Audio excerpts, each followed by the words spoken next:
Saya selalu ingat pesannya almarhum Pak Yai Sukri.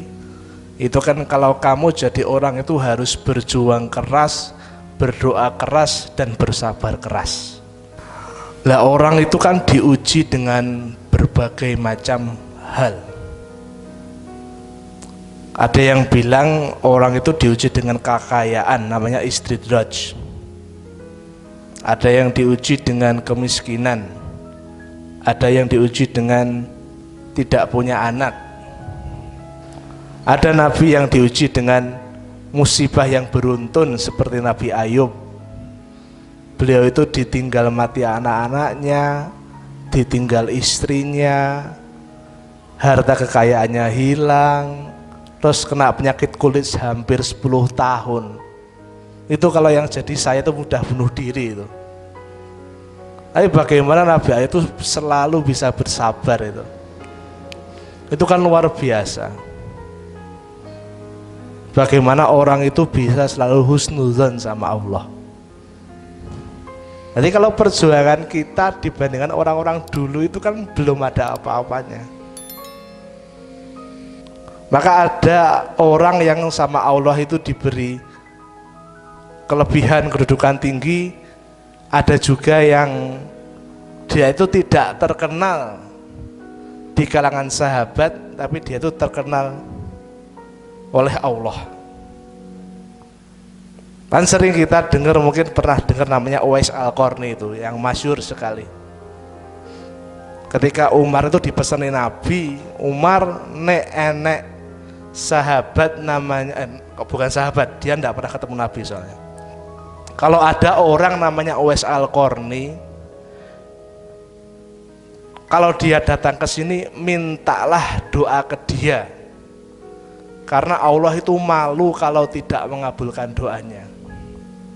Umar mikir, ini sopo jane sing seperti Nabi itu. Selang berapa lama Nabi meninggal, Umar belum ketemu. Ini siapa tuh namanya, kayak gitu. Akhirnya ketika beliau menjabat khalifah itu, beliau dengar ada orang namanya Uwais Al-Qarni, ada dipanggil. Uwais, kamu kenapa toh kok dibilang Nabi itu orang yang kalau berdoa kepada Allah, Allah malu untuk tidak menjawabnya.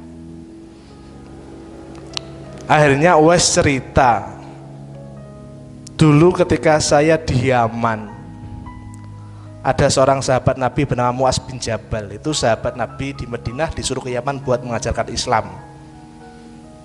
Lalu dia tertarik, oh kok indah ya ajaran Islam itu. Kemudian Uwais akhirnya punya keinginan, saya pengen ketemu Nabi. Kemudian dia ngomong ke ibunya, Bu, nek aku yang Madinah iku pripun? Padahal Yaman di Hadrol Maut sampai Madinah itu hampir 2000 kilo. Nek cara ngebis itu Banyuwangi sampai Jakarta balik yang Banyuwangi, padang pasir pisan. Itu gimana caranya? Tapi sama ibunya ndak boleh. Ya wes lah, nek ibu gak boleh. Soalnya ibu pun sepuh, melaku susah.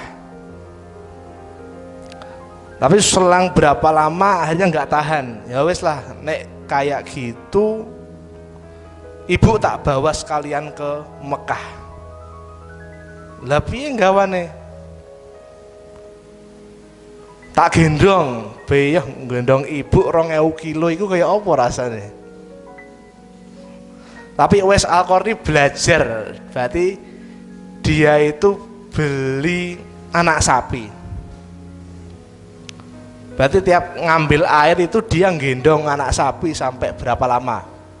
Ben kira-kira kuat awake gendong ibuke.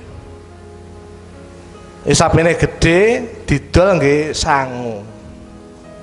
Berarti dari Yaman sampai Madinah itu sampai Mekah itu gendong ibuke. Bagaimana orang seperti itu kan Allah pasti malu toh. Masa hambaku udah berusaha sekuat itu, hidupnya susah bawa ibunya, masa dia berdoa saya itu menolak? Berarti itu kan bagaimana kita itu bisa membuat Allah itu malu kalau kita berdoa tidak dikabulkan.